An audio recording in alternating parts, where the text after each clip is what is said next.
Olá você que tem o seu prazer na lei do Senhor e nela medita dia e noite. Vamos fazer a leitura de Hebreus, começando hoje do capítulo 8. Ora, a suma do que temos dito é que temos um sumo sacerdote tal que está assentado nos céus à destra do trono da majestade, ministro do santuário e do verdadeiro tabernáculo, o qual o Senhor fundou e não o homem. Porque todo sumo sacerdote é constituído para oferecer dons e sacrifícios, pelo que era necessário que este também tivesse alguma coisa que oferecer. Ora, se ele estivesse na terra, nem tampouco sacerdote seria, havendo ainda sacerdotes que oferecem dons segundo a lei, os quais servem de exemplar e sombra das coisas celestiais, como Moisés divinamente foi avisado, estando já para acabar o tabernáculo, porque foi dito: olha, faze tudo conforme o modelo que no monte se te mostrou. Mas agora alcançou ele ministério tanto mais excelente, quanto é mediador de um melhor concerto que está confirmado em melhores promessas. Porque se aquele primeiro fora irrepreensível, nunca se teria buscado lugar para o segundo. Porque, repreendendo-os, lhes diz: eis que virão dias, diz o Senhor, em que, com a casa de Israel e com a casa de Judá, estabelecerei um novo concerto. Portanto, o novo concerto já estava profetizado. Não segundo o concerto que fiz com seus pais, no dia em que os tomei pela mão para os tirar da terra do Egito. Como não permaneceram naquele meu concerto, eu para eles não atentei, diz o Senhor. Porque este é o concerto que depois daqueles dias farei com a casa de Israel, diz o Senhor. Porei as minhas leis no seu entendimento, e em seu coração as escreverei. Eu lhes serei por Deus, e eles me serão por povo. E não ensinará cada um ao seu próximo, nem cada um ao seu irmão, dizendo: conhece o Senhor, porque todos me conhecerão, desde o menor deles até o maior, porque serei misericordioso para com as suas iniquidades, e de seus pecados e de suas prevaricações não me lembrarei mais. Dizendo novo concerto, envelheceu o primeiro. Ora, o que foi tornado velho se envelhece, perto está de acabar. Capítulo 9. Ora, também o primeiro tinha ordenanças de culto divino e um santuário terrestre, porque um tabernáculo estava preparado, o primeiro, em que havia o candeeiro e a mesa e os pães da proposição, ao que se chama o santuário. Mas depois do segundo véu estava o tabernáculo que se chama o Santo dos Santos, que tinha o incensário de ouro e a arca do concerto, coberta de ouro toda em redor, em que estava um vaso de ouro que continha o maná e a vara de Arão, que tinha florescido, e as tábuas do concerto, e sobre a arca os querubins da glória, que faziam sombra no propiciatório, das quais coisas não falaremos agora particularmente. Ora, estando essas coisas assim preparadas, a todo tempo entravam os sacerdotes no primeiro tabernáculo, cumprindo os serviços, mas no segundo, só o sumo sacerdote, uma vez no ano, não sem sangue, que oferecia por si mesmo e pelas culpas do povo. Ele sacrificava pelas próprias culpas, pelos próprios pecados e pelas culpas, pelos pecados do povo. Dando nisso a entender, o Espírito Santo Dando isso a entender o Espírito Santo, que tinha o caminho do santuário. Dando nisso a entender o Espírito Santo, que ainda o caminho do santuário não estava descoberto. Enquanto se conservava em pé o primeiro tabernáculo, que é uma alegoria para o tempo presente em que se oferecem dons e sacrifícios que, quanto à consciência, não podem aperfeiçoar aquele que faz o serviço, consistindo somente em manjares e bebidas e várias abluções e justificações da carne impostas até o tempo da correção.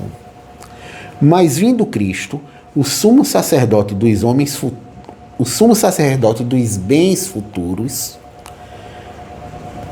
por um maior e mais perfeito tabernáculo, não feito por mãos, isto é, não desta criação, nem por sangue de bodes e bezerros, mas por seu próprio sangue, entrou uma vez no santuário, havendo efetuado uma eterna redenção. Porque se o sangue de touros e bodes e a cinza de uma novilha esparzida sobre os imundos os santificam quanto à purificação da carne, quanto mais o sangue de Cristo,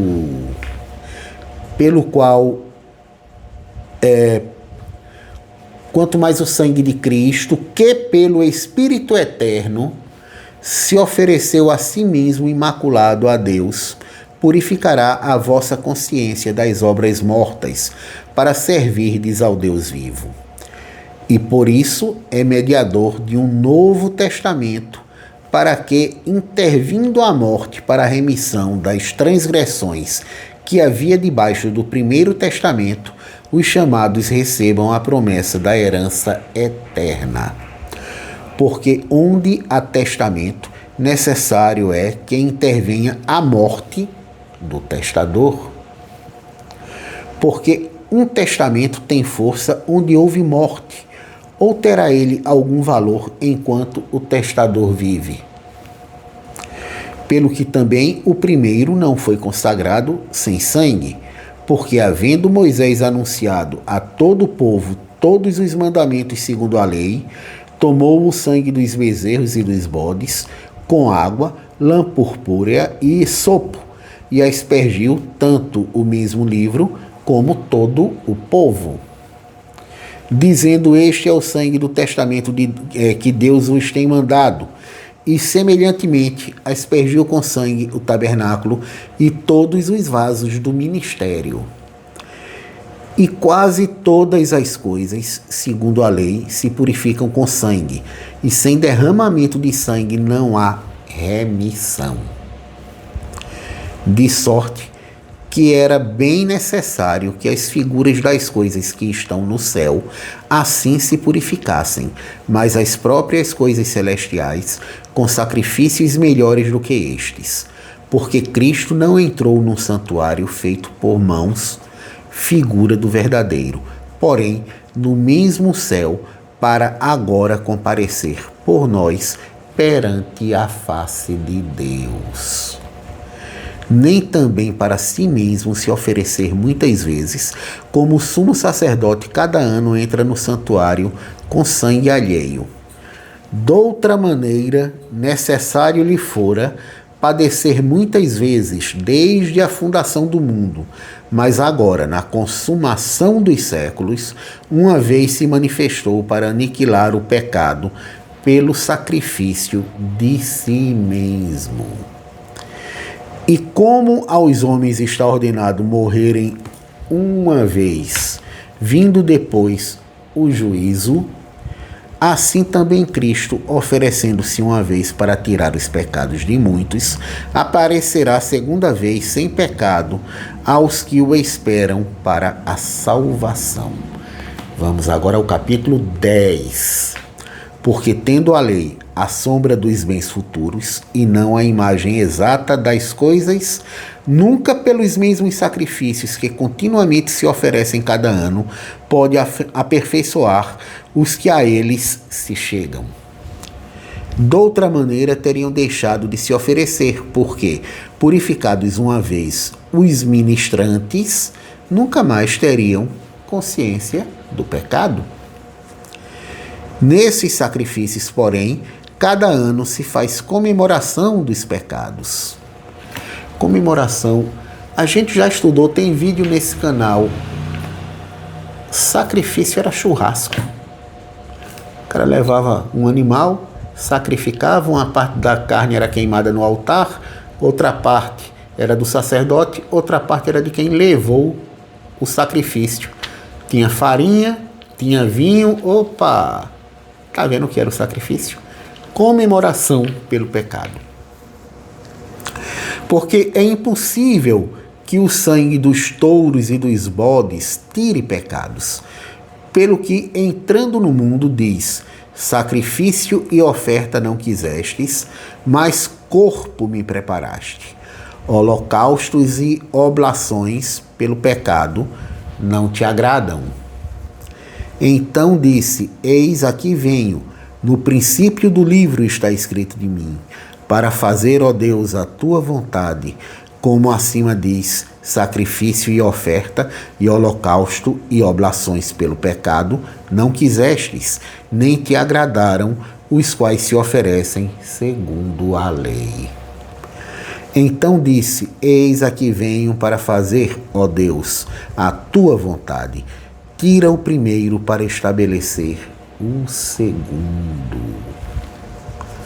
Na qual vontade temos sido santificados pela oblação do corpo de Jesus Cristo, feita uma vez.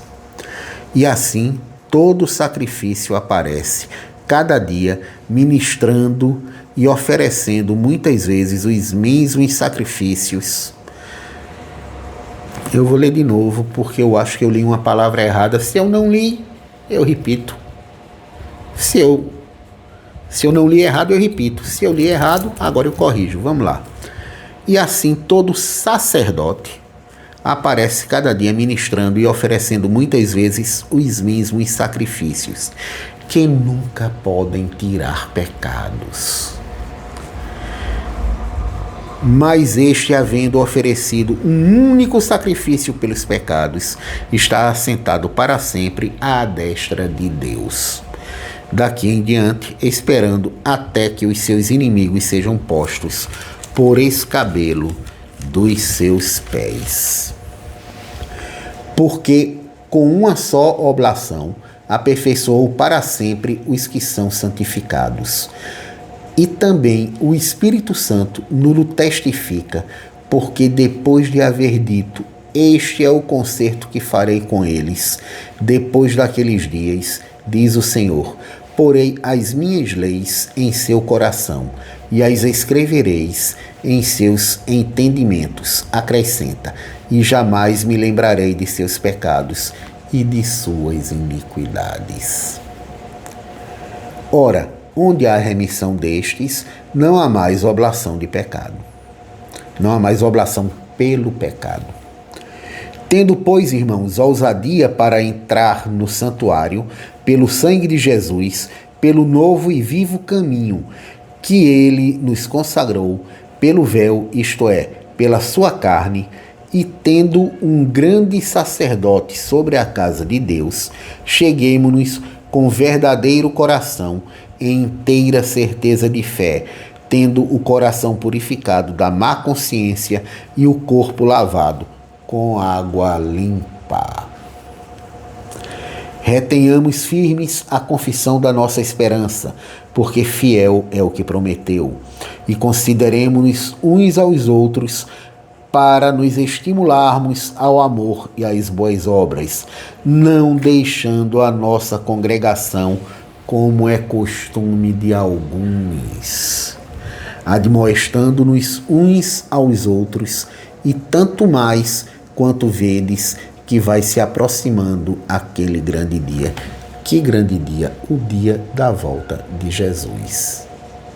E como vimos, não deixando de congregar como é costume até hoje, de alguns não, de muitos. Tem gente aí defendendo que não precisa congregar, precisa sim. Não foi à toa que Jesus fundou a igreja. Ele tinha um propósito para isso e devemos cumpri-lo. Porque se pecamos voluntariamente, depois de termos recebido o conhecimento da verdade, já não resta mais sacrifício pelos pecados, mas uma certa expectação horrível de juízo e ardor de fogo que há de devorar os adversários. Quebrantando alguém a lei de Moisés, morre sem misericórdia, só pela palavra de 2 ou 3 testemunhas. De quanto maior castigo cuidais vós, será julgado merecedor aquele que pisar o Filho de Deus e tiver por profano o sangue do testamento com que foi santificado e fizer agravo ao Espírito da graça. Porque bem conhecemos aquele que disse: minha é a vingança, eu darei a recompensa, diz o Senhor. E outra vez o Senhor julgará seu povo. Horrenda coisa é cair nas mãos do Deus vivo. Lembrai-vos, porém, dos dias passados, em que depois de serdes iluminados, suportastes grande combate de aflições. Em parte fostes feitos espetáculo com vitupérios e tribulações, e em parte fostes participantes com os que assim foram tratados. Porque também vos compadecestes dos que estavam nas prisões, e com gozo permitistes a expoliação dos vossos bens, sabendo que em vós mesmos tendes nos céus uma possessão melhor e permanente. Não rejeiteis, pois, a vossa confiança, que tem grande e avultado galardão, porque necessitais de paciência, para que, depois de haverdes feito a vontade de Deus, possais alcançar a promessa. Porque ainda um poucochinho de tempo, e o que há de vir, virá e não tardará. Essa expressão poucochinho é uma palavra antiga da nossa língua, que hoje a gente diz um pouquinho, ainda um pouquinho de tempo, e aquele que há de vir virá.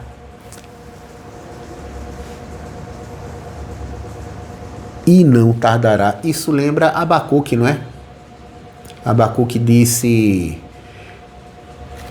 se tardar, escreve-o, mas não tardará, certamente virá. Vamos ler lá em Abacuque, para a gente ler bem certinho.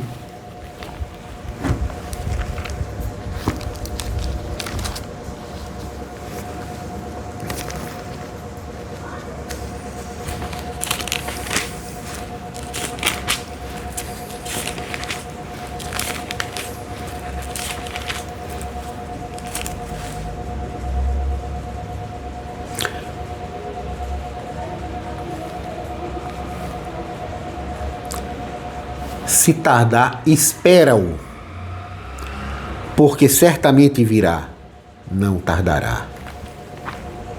É Abacuque capítulo 2, versículo 3.